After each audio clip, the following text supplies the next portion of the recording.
Hello everyone. स्वागत है आप सभी का सीटीएच एजुकेशन में। आज के वीडियो में हम लोग डिस्कस कर रहे हैं मेमोरी हायरार्की के बारे में। हायरार्की का मतलब होता है classification. Memory hierarchy means memory का क्लासिफिकेशन, या आप कह सकते हैं मेमोरी का वर्गीकरण। हम लोग चार प्रकार के मेमोरी पढ़े, जिसमें देखे थे हम लोग सबसे पहला रजिस्टर। हम लोग देखे थे रजिस्टर, उसके बाद देखे थे कैश मेमोरी, फिर हम लोग देखे थे प्राइमरी मेमोरी, और उसके बाद देखे थे सेकेंडरी मेमोरी। ये दोनों जो है ना सेकेंडरी मेमोरी का पार्ट है। ये दोनों क्या है, आपका सेकेंडरी मेमोरी है, जिसमें मैग्नेटिक डिस्क और मैग्नेटिक टेप्स। यहाँ पे अलग पार्ट में हम लोग देखेंगे। कारण ये है कि यहाँ पे हम लोग चर्चा करेंगे इसके स्पीड का, इसके कॉस्ट का और इसके एक्सेस टाइम का। तो वहां से ये दोनों में डिफरेंस आ जाता है, लेकिन दोनों ही नॉन वोलेटाइल मेमोरी है, परमानेंट स्टोरेज है, सेकेंडरी मेमोरी है। ये हम लोग पहले डिस्कस कर चुके हैं। अब यहाँ पे हम लोग इसको वर्गीकरण करके देख रहे हैं कि किसका स्पीड सबसे फास्ट होता है, ज्यादा होता है, और किसका स्पीड कम होता है, किसका एक्सेस टाइम सबसे कम होता है, किसका ज्यादा होता है, किसके पास स्टोरेज कैपेसिटी ज्यादा है और किसके पास कम है। रजिस्टर मेमोरी सबसे फास्ट होता है, हम लोग पहले देख चुके हैं। उसके बाद कैश मेमोरी, उसके बाद प्राइमरी, उसके बाद सेकेंडरी, यानी कि सबसे स्लो होता है सेकेंडरी मेमोरी। ये टॉपिक आपका बहुत छोटा है, लेकिन बहुत ही इंपॉर्टेंट है आपके एग्जाम पॉइंट ऑफ व्यू से, क्योंकि ये 4 नंबर में अक्सर जो है ना शॉर्ट नोट्स में पूछ दिए जाते हैं आपके एग्जाम में कि मेमोरी हायरार्की को डिफाइन करें। तो आप इसे ध्यान रखेंगे, मेमोरी हायरार्की को कैसे डिफाइन करें, यानी यहाँ पर लोग यहाँ पे वर्गीकरण करना है मेमोरी का। और इसका सबसे पहले बात करेंगे स्पीड का। स्पीड हम लोग पढ़ भी चुके हैं कि सबसे हाई स्पीड काम करता है आपका रजिस्टर, और सबसे स्लो होता है आपका सेकेंडरी मेमोरी। तो आप इस तरह से एरो दे देंगे, अगर एग्जाम में पूछा जाता है तो आप इस फिगर को बना करके और एरो दे देंगे, और ऊपर में लिख देंगे स्पीड। ये एरो ये दिशा बता रहा है आपको कि नीचे से ऊपर की तरफ आप जाएंगे तो स्पीड क्या होगा, बढ़ते जाएगा। स्पीड क्या होगा, नीचे से ऊपर की तरफ बढ़ते जाएगा। इसका मतलब इन सभी मेमोरी में सबसे स्लो मेमोरी कौन हो गया, मैग्नेटिक टेप्स हो गया। और सबसे फास्ट कौन हो गया, तो रजिस्टर हो गया। अगर मैग्नेटिक टेप्स और डिस्क ना होगा, सेकेंडरी मेमोरी हो, तो सबसे स्लो कौन हो गया, सेकेंडरी। सबसे फास्ट हो गया आपका रजिस्टर। उसके बाद हम बात करते हैं कॉस्ट की।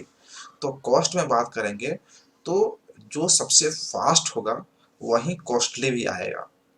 तो यहाँ पे हम देख रहे हैं कि रजिस्टर मेमोरी सबसे फास्ट होता है, तो सबसे ज्यादा कॉस्टली भी यही होगा, और जो सबसे स्लो होगा सबसे सस्ता होगा। तो कॉस्ट का भी एरो सेम टाइप का होगा, यानी कि नीचे से ऊपर की तरफ आप जाएंगे तो कॉस्ट का हो जाएगा, इंक्रीज करता जाएगा, बढ़ते जाएगा। तो अगर कॉस्टली की बात करें तो रजिस्टर, उसके बाद कैश, फिर प्राइमरी और सेकेंडरी। अगर प्राइमरी और सेकेंडरी में डिफरेंस देखा जाए कि कौन कॉस्टली है, तो प्राइमरी मेमोरी कॉस्टली होता है with respect to secondary memory. ये क्लियर है, आपका स्पीड और कॉस्ट क्लियर है।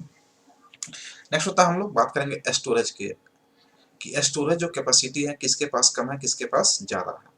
तो स्टोरेज कैपेसिटी सेकेंडरी मेमोरी के पास ज्यादा है, और सबसे छोटा सा स्पेस में होता है कौन, रजिस्टर। हम लोग बात भी किए थे वहां पे कि अभी मिनिमम साइज, मैक्सिमम साइज जो इसका आ रहा है 64 के बीट का आ रहा है, 64 बिट्स का जो रजिस्टर आ रहा है, जो प्रोसेसर का पार्ट होता है, यानी कि सीपीयू का पार्ट होता है, कोई अलग से नहीं होता, वो सीपीयू का ही पार्ट होता है। तो सबसे छोटा साइज में हो गया, यानी कि कैपेसिटी, स्टोरेज कैपेसिटी की बात करें तो स्टोरेज पर सब कैपेसिटी सबसे कम रजिस्टर का होगा, और सबसे ज़्यादा सेकेंडरी मेमोरी का होगा। तो आप इसका एरो ऊपर से नीचे की तरफ दे सकते हैं, जिसमें कि आप देख रहे हैं कि ऊपर से नीचे की तरफ आएंगे तो स्टोरेज क्या हो जाएगा, बढ़ते जाएगा। तो हम लोग यहाँ पर डिसाइड कर लिए स्पीड, कॉस्ट और स्टोरेज। अब आपके एग्जाम में अगर ऑब्जेक्टिव क्वेश्चन पूछा जाएगा तो वहां पे ये पूछा जाएगा एक्सेस टाइम। हम लोग यहाँ पे स्पीड, कॉस्ट तो देख लिए, और स्टोरेज कैपेसिटी, ये बताएगा एक्सेस टाइम। किसका एक्सेस टाइम कम है, तो एक्सेस टाइम कम होने का मतलब है कि वो बहुत फास्ट काम कर रहा है। तो एक्सेस टाइम सबसे कम किसका होगा, आप इसे सोच सकते हैं, रजिस्टर का एक्सेस टाइम कम होगा। एक्सेस टाइम का मतलब होता है कि मेमोरी से डेटा को निकालने में समय, तो मेमोरी को डाटा से मेमोरी से डाटा को निकालने का समय सबसे कम कम कौन लेता है, रजिस्टर, क्योंकि सबसे फास्ट होता है। तो एक्सेस टाइम सबसे कम किसका होगा, तो रजिस्टर का होगा। अगर सबसे ज्यादा एक्सेस टाइम की बात की जाए तो सबसे ज्यादा किसका होगा, तो सेकेंडरी मेमोरी का होगा। क्लियर है। तो यहाँ पे एक्सेस टाइम से पूछा जाए कि एक्सेस टाइम किस मेमोरी का ज्यादा होता है, तो आप ऑप्शन में देख करके ऑप्शन के अनुसार जो है ना आप अपने आंसर दे सकते हैं कि सबसे कम एक्सेस टाइम होता है रजिस्टर का, उसके बाद कैश का, उसके बाद प्राइमरी का, उसके बाद सेकेंडरी का। ये स्पीड की तरह, यानी कि स्पीड से ये कंपेयर कर रहे हैं इसको। तो उम्मीद है कि आपको एक्सेस टाइम, स्पीड, कॉस्ट और स्टोरेज क्लियर हो गया।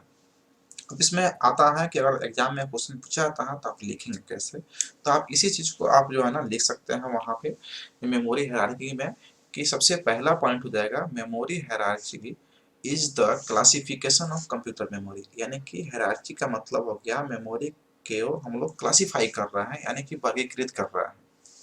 नेक्स्ट पॉइंट में देख सकते हैं कि memory can be divided into 5 hierarchy based on their speed as well as use. यानी कि उसके स्पीड और यूज के आधार पे 5 प्रकार में हम लोग बांट देते हैं मेमोरी को। The 5 memories in the memory are register. यानी कि 5 हायरार्की में जो है ना मेमोरी का पहला क्या हो गया, रजिस्टर हो गया, कैश हो गया, फिर प्राइमरी मेमोरी में आपका कहाँ रैम और रोम दोनों हो जाएगा, और फिर सेकेंडरी मेमोरी में आपका मैग्नेटिक डिस्क और मैग्नेटिक टेप्स आ जाएगा। तो ये 5 टाइप में हम लोग जो है ना इसको बांट लिया। नेक्स्ट पॉइंट है the first 3 memory are volatile memory. कहा जा रहा है कि जो स्टार्टिंग का 3 है, यानी कि रजिस्टर है, कैश है और प्राइमरी मेमोरी है, क्या होता है, वोलेटाइल मेमोरी। और इसी आधार पे मेमोरी को जो है ना प्राइमरी को 2 पार्ट में बांटा गया, जिसमें रैम को वोलेटाइल और रोम को नॉन वोलेटाइल होता है। तो आप इसे ध्यान रखेंगे।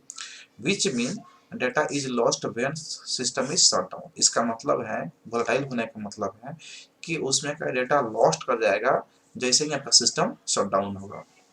लास्ट पॉइंट में कहा जा रहा है कि where is the last 2 memory, जहाँ पे देखा जा रहा है सेकेंडरी मेमोरी, जिसमें हो गया आपका मैग्नेटिक डिस्क और मैग्नेटिक टेप्स।